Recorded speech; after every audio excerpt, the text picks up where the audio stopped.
I'm King Link, and it's time for a look at the August 2020 Humble Choice. Now, August is my birthday month, so I guess as a gift to me, there's a slight change this month where subscribers at the Classic and Premium tiers get all 12 games. I think this is a great move, especially because I actually needed 11 games this month. It's probably as limited just this month of Humble Choice, but the good news is you can actually get them all this month. Now, this month has a ton of games to talk about. There's the 12 Humble Choices, there's 2 bonus DRM free games, there's a demo, and a bonus game from last month, so we're just going to have to get started. Starting with Vampyr.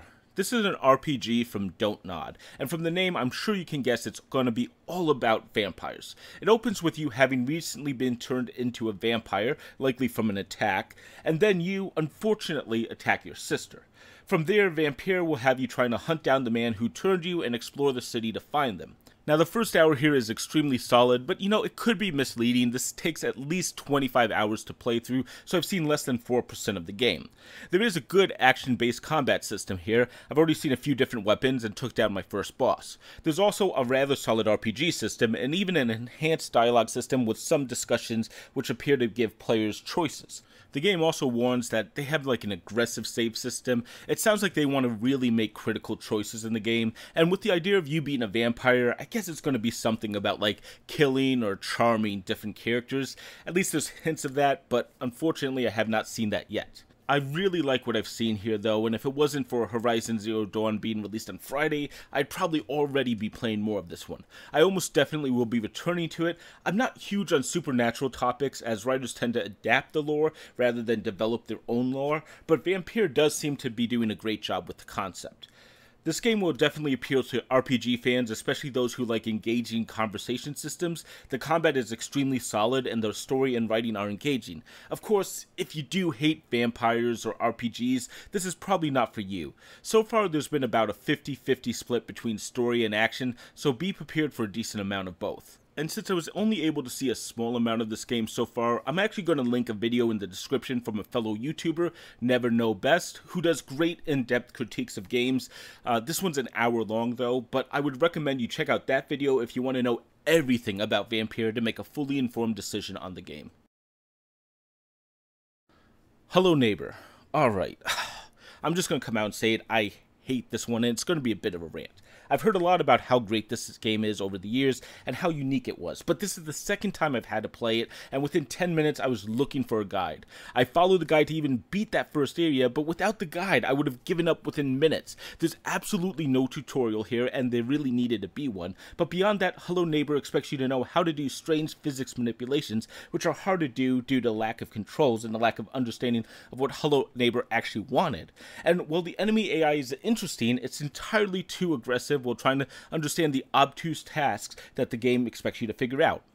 I get absolutely no joy from this game, but it goes beyond that. There are some games I understand why other people like them. I hate Sigma Theory, for instance, last month, but I do understand why people enjoyed it. Here, I can't fathom why this has an 80% positive rating on Steam. Several reviews that I was going through are negative, and yet they were marked positively for some reason. Do people like bugs and bad controls, and where the game gives you no information? Like, some games are supposed to be challenging to understand, and then there are games where you have to understand exactly what the designer wanted you to do with no clue to it. This was an episodic game, so I assumed that hide and seek would fix many of these issues, but oddly enough, they're all still there, and Hello Neighbor hide and seek is equally frustrating.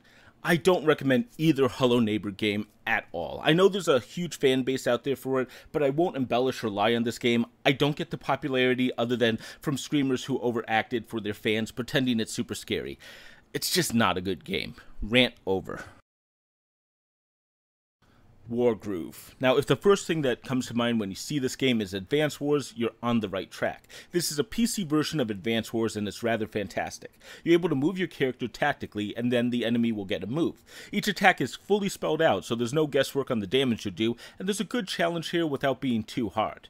I've reviewed this game previously and gave it a 4.5 out of 5 because I completely enjoyed this game, but the campaign isn't everything here. There's an arcade mode as well, which has you playing on randomized but mirrored maps, multiplayer both online and offline, and if that's not enough, there are customizable maps even full campaigns that other players have designed, including new cutscenes in them. If you're not sure due to the difficulty, Wargroove actually offers a customizable difficulty, even allowing you to tweak different parts of the experience, so it's quite welcoming to new fans as well. Overall, I think Wargroove is one of the best games I've played on PC. I definitely would recommend it to fans of Advance Wars, Disgaea, even Felseal from a few months ago, pretty much any turn-based tactical game. But beyond that, if what you're seeing interests you, pick this up. Oh, and I am playing as Caesar, the cutest little dog general ever made. Chase your tail, buddy. Call of Cthulhu. Never judge a book by its cover, and Call of Cthulhu teaches that lesson once again. I assumed we'd get another game like Stygian from 2 months ago, and after playing for a couple minutes, I was ready for something closer to Elder Scrolls. After 60 minutes, I've yet to see any combat, and the writing so far has been interesting and compelling. Several characters already make me want to know more, including the man who offers you the job. He's clearly hiding something. The story is strange and macabre without aping the language of Lovecraft. This was based on the Call of Cthulhu tabletop game, so there is a good legacy here. At the same time, there are supposed to be horror elements, even some combat here. I haven't seen it yet in that first hour, so I can't tell you much about that, or even the stealth. Again, haven't seen it. However, the investigation and discussion mechanics are extremely strong here, especially the way of looking at something on a wall might give you a clue that allows you to continue discussion with someone else.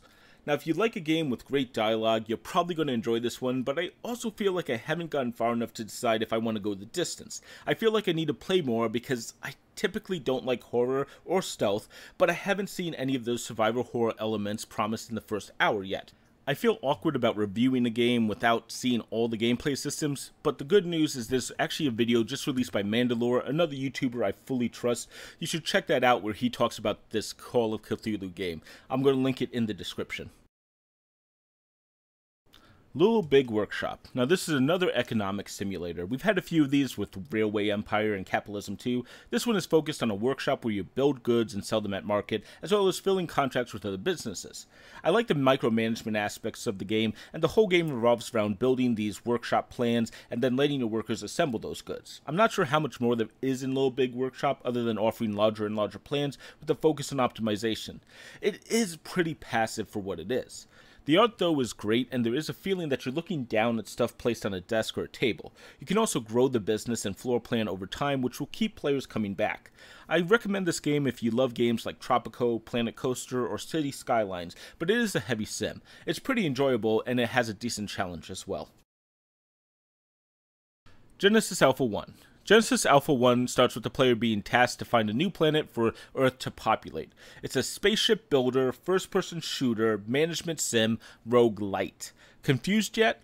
So, it's really all these things. You build a spaceship with modules, you fly to different galaxies, gather resources from space debris, land on planets to farm loot, and it's all randomized. It's quite a bit of fun, though I failed my first playthrough in under 30 minutes. There's also a lot of cool features, such as modules on the ship can get attacked and even destroyed, and the player has to handle a lot of desires while trying to get more parts to build onto his ship.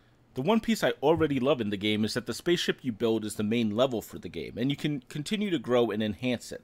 So if you build a hangar somewhere, there will suddenly be a door to that hangar. The layout also matters as enemies will be trying to damage the ship, and if they succeed, well, it can go south fast if you build poorly. If you want to play a resource management game that's quite different, this is a good game. It's unique, and that's actually what excites me about the Humble Choice games. At the same time, it's quite busy with a lot of different desires pulling on the player to do many things, so if you aren't a fan of management games, this one probably isn't going to be for you. Automachef. Have you ever played a game and know it's pretty much built for you, that most people you're going to tell about the game probably won't understand your absolute love for it, but it's going to be one of your favorites? Well, Automachef is that type of game for me. Automachef has you running an automatic restaurant where you build out production lines for food and try to avoid being wasteful. You know, don't cook too much, don't use too much energy, and deliver the right order and you'll get 3 stars. The challenge is creating these production lines. Now, if you abstract the idea a little bit more, yeah, you're going to be programming, and it does get into the realms of Zachtronics with Shenzhen IO, Infinifactory, even a little Opus Magnum pretty quickly. At the same time, this game is very well done and quite different from what Zachtronics traditionally delivers. There's several additional modes here, including a career mode where you run a business that takes contracts and more, but at the end of the day, you're going to just be building restaurant production lines as you see me doing here. As I've said, I like this one, and I struggle with Automachef's recommendation because I enjoy it a lot, but it's because I'm a programmer. I like machines, I like making them work, and I love tinkering with complex systems. And now, if you're a fan of Factorio, Satisfactory, any Zachtronics game, or strange puzzle games about optimization, this is for you. Everyone else may want to skip this one. Through the Darkest of Times. This is called a historical resistance strategy game. What it really is a historical retelling of Nazi Germany with a few gameplay sections requiring the player to try to overthrow, well, Hitler, because of course it is. Godwin's Law. Through the Darkest of Times feels like two games. There's the gameplay section that is interesting and doesn't really have much to do with the setting, and then what amounts to almost a visual novel about life in Nazi Germany, and I use heavy quotes around life because it's very clear that this is manipulative writing trying to evoke feelings instead of actual occurrences or dialogue. Now, I got a game over in about 50 minutes in, and I think my characters are in a no-win situation here. However, if I have to restart, that means I have to sit through the exact same writing, and the writing here really isn't worth a second playthrough. If you do want to play a resource management game where you assign workers to different tasks, Through the Darkest of Times will do that.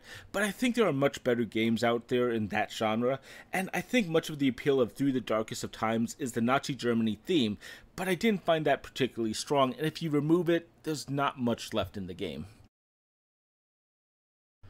American Fugitive. As I played American Fugitive, I tried to think of the last time I played a top-down sandbox game, and while it probably wasn't Grand Theft Auto, that is the one that comes to mind.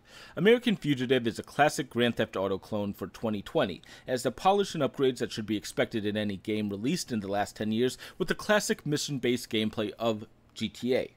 In the first hour, you're mostly running jobs for your cousin after breaking out of prison in a mostly scripted scene. However, there are some interesting features here. Instead of showing interiors, American Fugitive switches to an interior floor plan where you spend time searching different areas of the house. This is made even more intense when the cops are bearing down and time is slipping away. American Fugitive is a pretty fun and inventive take on a formula that helped spawn the juggernaut that is GTA. It probably won't appeal to many people who have never played the original Grand Theft Autos, but it is a great take on the genre. Check it out if you like sandbox games or just want something a bit different, though it probably won't replace third-person sandbox games for anyone. It is fun to play a throwback now and then. The Coma 2 Vicious Sisters. Once again, we have another horror game, and as you'll see on screen, this is trying very hard to unsettle and scare people, which, yeah, it worked on me. I'm not normally a horror fan, and the Coma 2 has not changed that. Similar to Yuppie Psycho from last month, I will praise the Coma 2. It's well animated, well designed, unsettling, atmospheric, and can be intense. The story is supernatural in origin, but something a horror fan will definitely like. There's a great design, and I get the feeling many of the characters will look amazing as I press on. There's also quick-time events that I'm still not a fan of, even in a tense stealth situation. And as I said last month with Yuppie Psycho, I'm not a horror fan, and of course it has not changed. Though I think this is a little less scary than Yuppie Psycho, it's still interesting. I gave up on the Coma 2 after about 45 minutes. It's not for me. I can totally see horror fans flocking to this, and for them I think they'll have a great time. So yes, play this if you like horror or like what you see on the screen, and if not, well, it's probably worth skipping because it does get a bit worse than some of these scenes. We Were Here Together. Now, this is equally a problematic game and perhaps one of the best games of this month. We Were Here Together is a puzzle game that has two players solving puzzles using voice communication and being forced to tell each other what they're seeing to get the clues to solve those puzzles. At the same time, it's two people. You have to play with a partner, and while it might be possible to find a random person online, when I was checking midday on Saturday, I was only seeing between 5 and 7 people and no open rooms. Consider that you're going to be spending hours with this other random person as you play through the game. You're probably going to want to play this with a friend. Though to do that, you need a second person to own a copy of We Were Here Together, as there is no couch co-op, and honestly, I don't think couch co-op would work for this game. After dealing with all these hurdles, I had a great time though, and I think my buddy Josh, who you'll be seeing on the screen, did as well.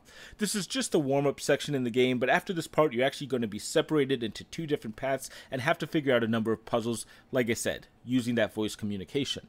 We spent almost 2 hours playing this because we got hooked, but I also want to say that the solutions of these puzzles don't seem to change at all, so sadly there is very limited replayability.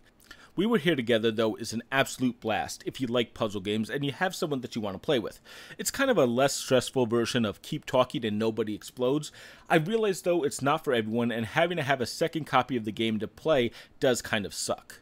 Now, if you're unsure about the game, you can always pick up the first game in the series, We Were Here. It's free on Steam. Check that out with a buddy. And there's also the sequel, We Were Here 2. Somehow that's been bundled before. Both me and Josh have it, and I don't think either of us directly purchased it. So check those out if you want to know what it's going to feel like. A Case of Distrust. This is a visual novel similar to Ace Attorney, where the goal is to solve a case while playing a private detective. It's an interesting take on the genre and style, as it's set in the 1920s with a female private investigator with that film noir style of writing. Much of A Case of Distrust is going between locations, talking to different people, and then trying to contradict their statements and figure out what actually is going on.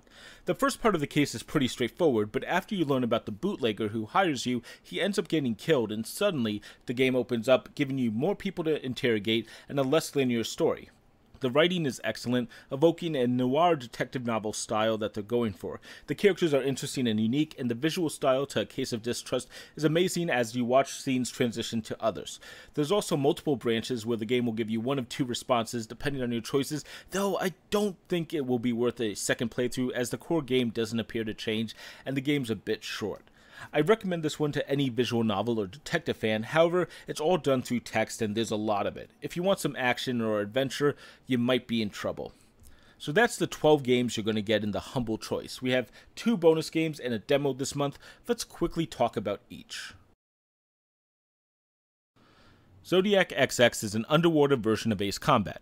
Your ship will pretty much move like a plane, you'll zip around, shoot at targets, and blow them up. I'm actually a huge fan of Ace Combat, but Zodiac XX, I'm not as big a fan.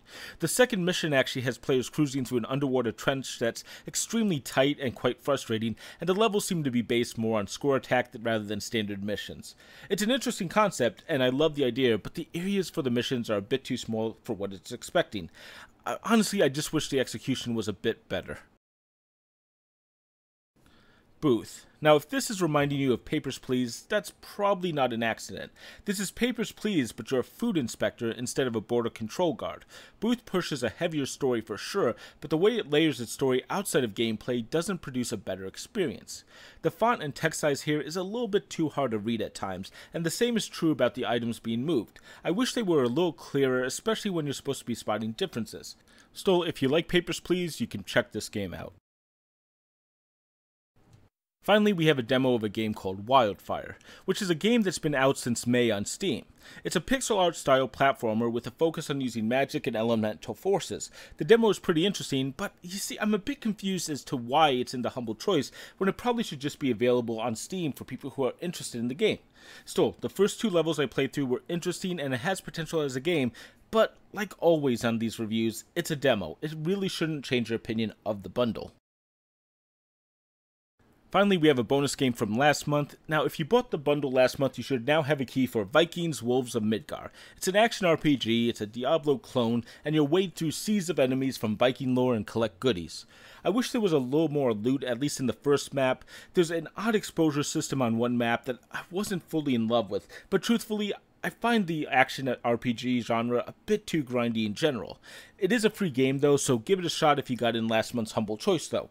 So that's it for this month's Humble Choice games. I actually was not expecting to like many of these games, as I tend not to like horror or Lovecraftian games, but I actually found a lot here that I want to play more of. I think it's a stronger than average month, and the fact that you get all 12 games instead of a choice of games is preferable. I actually hope that becomes the standard, even if it means that there's going to be less need for my videos.